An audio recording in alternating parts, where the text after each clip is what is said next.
I don't know when it started. Maybe that's the part that bothers me the most. The fact that I didn't see it coming. Stephanie and I had been together for nearly 8 years, married for 5. We weren't perfect, but who is? We had inside jokes, late-night talks that stretched until morning, and this unspoken understanding that no matter what, we had each other's backs. Or so I thought. Lately, something had changed. It wasn't one big thing, more like a collection of little things that added up to this gnawing feeling in my gut. She started working late, but when I'd ask about her day, her answers were vague. She was glued to her phone, but if I walked into the room, the screen went dark. Her laughter, God, that used to be my favorite sound, now felt forced, like she was performing rather than sharing something real with me. At first, I told myself I was overthinking. Stress, work, life, it could be anything. But then I started noticing more. The way she took longer to get ready, the new lingerie she didn't wear for me, the sudden shift in how she guarded her phone like it held state secrets. One night, she came home late, the scent of cologne clinging to her like an unwelcome guest. Not mine. I didn't say anything. I just watched. I started piecing things together, keeping track of her stories, her timelines, the little inconsistencies she probably thought I was too distracted to notice. I wasn't, but I needed proof. So I waited, and I planned. I don't know if she thought I was stupid or if she was just that confident in her lies. Either way, she underestimated me. I started paying attention to the details she overlooked. Her late meetings followed a pattern, Tuesdays and Thursdays, always the same time. She used to forget where she put her phone, leaving it on the kitchen counter or the nightstand. Now it never left her hand. At night, she started sleeping with it under her pillow. So I tested her. One evening, while she was in the shower, I casually picked up her phone from the sink. Locked, of course. But before I could even try anything, she yanked back the curtain, water dripping down her shoulders, and snatched it from my hand. "What are you doing?" she snapped, wrapping herself in a towel. I shrugged. It was buzzing. Her reaction was too sharp, too defensive. "You don't touch my stuff." That wasn't her. That wasn't the woman I married. I let it go for the moment. Instead of confronting her right away, I dug deeper. I started leaving for work a little earlier, then circling back and parking down the street to see if she'd leave the house after I was gone. Sure enough, she did. Sometimes, she'd be dressed up, her hair and makeup perfect, looking nothing like someone heading to the office. I followed once. She drove to a small cafe on the other side of town, far from where we usually went. I stayed in my car, watching as she walked inside and took a seat by the window. A few minutes later, he showed up. My best friend. He leaned down, kissed her cheek, and sat across from her. They talked, their hands brushing across the table. Her smile easy and real in a way it hadn't been with me for months. I gripped the steering wheel so hard my knuckles turned white. They sat there for nearly an hour. When they left, he put his hand on the small of her back, the same way I used to. She didn't pull away. I should have confronted them right there, but something inside me held back. Maybe I wanted more proof. Maybe I wanted to hurt her the way she was hurting me. Or maybe, just maybe, I wanted to make sure that when I made my move, it would be something neither of them would ever forget. That night, I lay in bed next to her, staring at the ceiling while she slept peacefully, like nothing was wrong. Like she wasn't sneaking around behind my back with the one person I trusted the most. I thought about waking her up right then, demanding the truth. But I knew how that would go. Lies, deflections, maybe even tears. No, I wanted something stronger, something undeniable. So I started planning. I went back through our old photos, our messages from years ago, just to remind myself who we used to be, who I thought we still were. I wasn't just mourning my marriage. I was mourning the man I used to be before all of this. The man who believed in love, in loyalty. By the next morning, I had a clear head. If she was going to betray me in the shadows, I was going to drag the truth into the light. I spent the next week gathering evidence, screenshots, receipts, timestamps. I even got a GPS tracker on her car. The results were exactly what I expected. Their meetings weren't random. They had their routine, their secret world where I didn't exist. And then, I found something that pushed me over the edge. An envelope tucked inside her purse. I don't know why I even looked. I just had this feeling. Inside was a handwritten note. From him. I can't wait for the life we're going to have together. Soon. Be patient. That was it. Soon. I don't know what their plan was. Maybe she was waiting for the right time to leave me. Maybe they thought I'd never find out. Either way, they had taken everything from me already. My trust.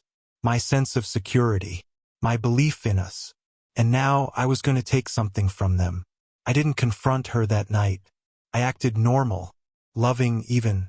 I cooked dinner, poured her wine, played our wedding song on the speaker. She laughed, kissed my cheek, said, "You're in a good mood." I smiled. Just thinking about us. She had no idea. The envelope was waiting, and so was I. The night I set my plan in motion, everything felt surreal. Like I was watching myself from the outside, playing a role I never imagined I'd have to. Stephanie had no clue what was coming. I waited until the weekend, until we had nowhere to be, no distractions. I told her I wanted a quiet night in, just the two of us, like old times. She agreed, probably relieved that I wasn't acting suspicious. I cooked her favorite meal, poured her wine, let her talk about work, as if I didn't know exactly where she'd been 3 nights ago. I nodded at all the right moments, pretended I was just another clueless husband who believed his wife was faithful. Then, when the plates were cleared and the night was winding down, I played our wedding song. She smiled. "Wow, I haven't heard this in forever." She stood up, reaching for my hand. I let her pull me in, let her sway against me like nothing had changed. But everything had. She looked up at me, her eyes soft. "What's this for?" I brushed a strand of hair behind her ear, my voice steady. "I just want to remember what it felt like." Her smile faltered for a second, but she recovered. "Felt like what?" "Loving you." That's when I reached into my pocket and pulled out the envelope. I didn't throw it at her. I didn't shove it in her face. I just placed it on the table right in front of her. The moment she saw it, she froze. Not a single word, not a single breath. Just silence. A deep, sinking silence that told me everything I needed to know. Her hands twitched at her sides. Her throat bobbed as she swallowed. Then she tried to play dumb. "What's that?" Her voice was too light, too careful. "Go ahead," I said. "Open it." She hesitated, and that hesitation was all the confirmation I needed. Still, she reached out with shaking fingers, sliding the note from the envelope. As her eyes moved across the words, "I can't wait for the life we're going to have together. Soon. Be patient." Her entire body locked up. I watched it happen. The moment she realized she had no way out. The moment her lies unraveled in her hands. "Explain it," I said, my voice low, steady. Her mouth opened, then shut. No words came out, so I gave her one last chance. "Tell me the truth, Stephanie, or I swear to God you'll regret it." Her lips trembled, and then she finally whispered, I can explain." Too late. I almost laughed. "I can explain." That was the best she could come up with? She had a whole secret life, an affair with my best friend, a plan to leave me behind like an afterthought, and now she was scrambling for words. I leaned back against the table, arms crossed. "Go ahead. Explain." Her fingers crumpled the note slightly as she clenched her hands. Her eyes darted away, searching for an escape, a way to spin this. It's not what it looks like," she said finally. I let out a short, bitter laugh. "Then what is it, Stephanie? Because it looks like you and my so-called best friend have been planning something behind my back." She shook her head quickly. "No, it's..." She sucked in a shaky breath. "It was a mistake." "A mistake," I repeated, my voice colder now. "How long, Stephanie?" She flinched. "What? How long?" She swallowed hard. "It wasn't serious." I slammed my palm on the table, making her jump. "How long?" She squeezed her eyes shut, tears pooling beneath her lashes. Then, in the quietest voice, she whispered, "Almost a year. A year." I had spent the last 12 months loving a woman who was already gone. A year waking up next to someone who was lying to my face every single day. A year being made a fool of. I let the silence stretch between us. Let her sit in the weight of what she'd just admitted. Her hands trembled as she reached for mine. I swear, it didn't mean anything. Pulled away. It meant enough for you to keep it going. Tears spilled down her cheeks. I was confused. Stop. My voice came out steady. Just stop. She bit her lip, probably realizing that no excuse would be enough. That no amount of tears could undo what she'd done. I stood up, my chair scraping against the floor. You know what hurts the most? I asked. She looked up at me, red-eyed, silent. I would have done anything for you. I was planning our future while you were planning your escape. Her face crumpled, a sob escaping her lips. I never meant to hurt you. I exhaled slowly. Yeah? Well, you did. She reached for me again, desperation in her movements, but I stepped back. I wasn't going to let her touch me. Not anymore. Stephanie stood there, tears running down her face, looking at me like she expected me to break. Like she thought that if she cried hard enough, if she looked sad enough, I'd somehow forget everything she'd done. But I wasn't that man anymore. I wasn't the clueless husband who ignored the warning signs. I wasn't the guy who made excuses for her strange behavior.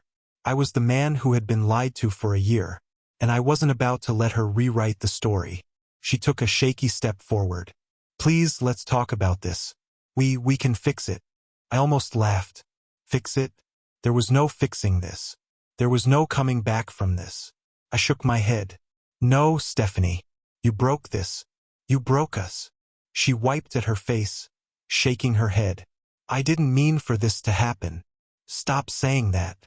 My voice was firm, colder than I'd ever heard it. You don't accidentally cheat for a year. You don't accidentally lie every single day. This wasn't a mistake, Stephanie. It was a choice, over and over again. Her breath hitched. But I wasn't done. You could have told me, I continued, my voice steady. You could have said you weren't happy. You could have left. But instead, you lied. You snuck around behind my back with him. Her lips parted, but I could see it now. She had nothing. No excuse. No defense. So I made it easier for her. I'm done. Her entire body stiffened. What? I turned, walked to the hallway, and grabbed the small suitcase I had packed earlier. I wasn't about to let her play the victim. I wasn't giving her the satisfaction of watching me crumble. You're leaving. Her voice cracked. I met her gaze. No, you are. She blinked rapidly, processing my words. Wait. I called your sister. I cut in. She's expecting you. You'll stay with her until we figure out the next steps. But as of right now, you're out of this house. Her eyes widened, panic setting in. You can't just throw me out. I raised a brow. Watch me. Her hands balled into fists. You can't make decisions like this without talking to me first. I took a slow breath. See, that's funny. Because you didn't feel the need to talk to me when you were sneaking around with my best friend. She flinched like I had slapped her. For the first time, I saw something in her expression I hadn't seen before. Not guilt. Not regret. Fear. Because she realized I wasn't going to break. I wasn't going to beg her to stay. I was done. I grabbed the envelope from the table, lifted it between us. This was your goodbye to me. You just didn't have the guts to say it. She let out a shaky breath. I never wanted to hurt you. I clenched my jaw. Yeah? Well, you did. And now it was time for her to live with it. Stephanie stood there, frozen, staring at me like she was waiting for me to take it back. Like if she cried hard enough, begged just the right way, I'd fold. I didn't. She opened her mouth, then closed it, her mind scrambling for something. Anything that would give her control back. That was the thing about her. She always needed to have the upper hand. Not this time. Her voice wavered. You can't just throw me out like this. I let out a slow breath, shaking my head.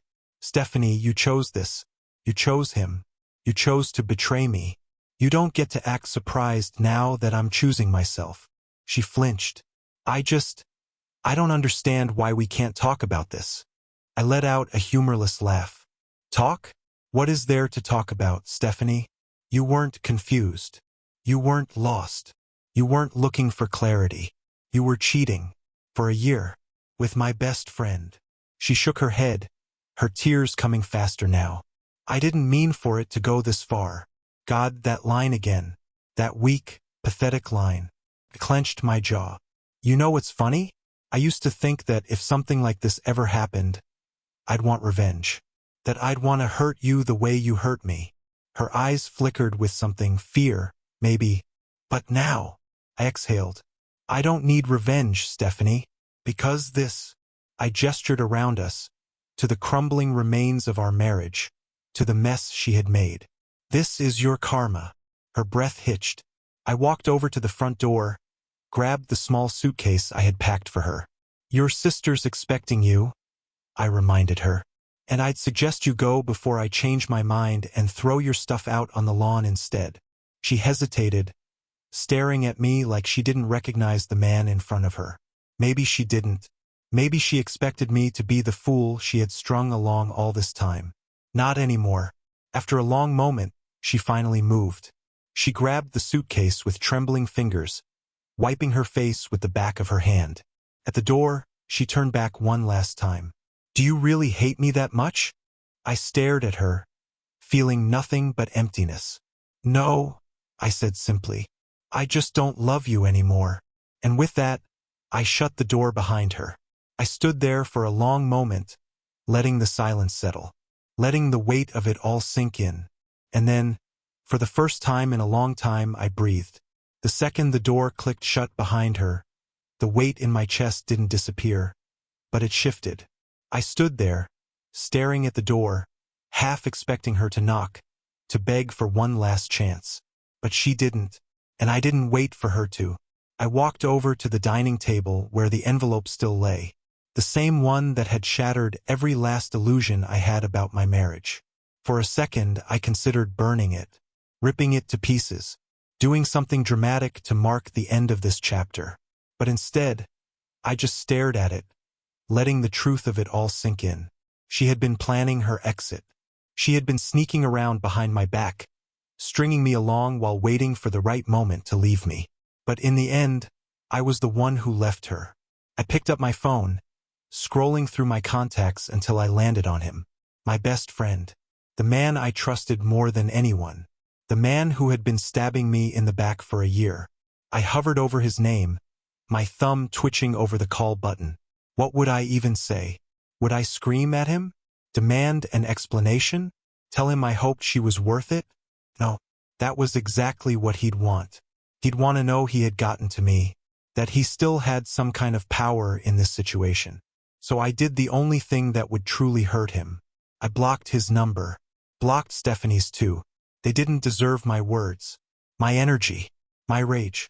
They deserved nothing. And from this moment forward, they were nothing. I exhaled, running a hand down my face. There was a time when I thought my life would fall apart if I lost her. That if I didn't have her, I had nothing. But now, I was finally free. For the first time in a long time, I wasn't drowning in suspicion.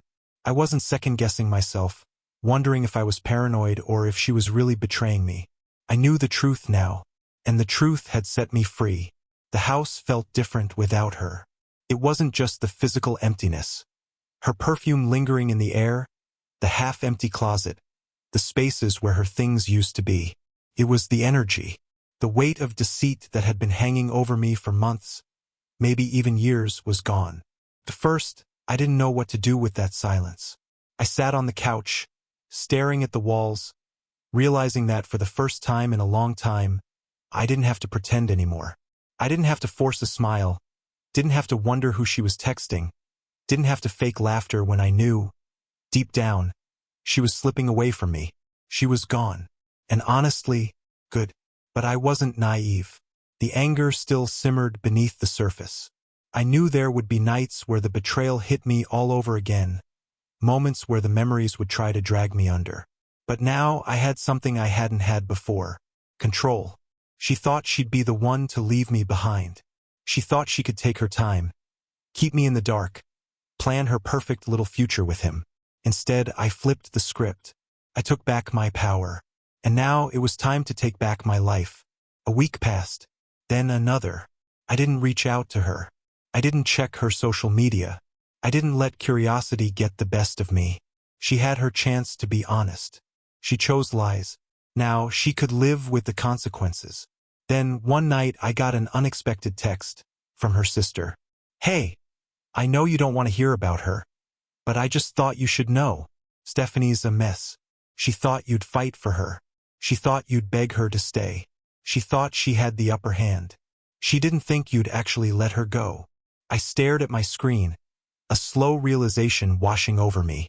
She thought I'd chase her, that I'd crumble, that I'd be too broken to move on. But the joke was on her. I wasn't broken. I was healing, and I wasn't looking back.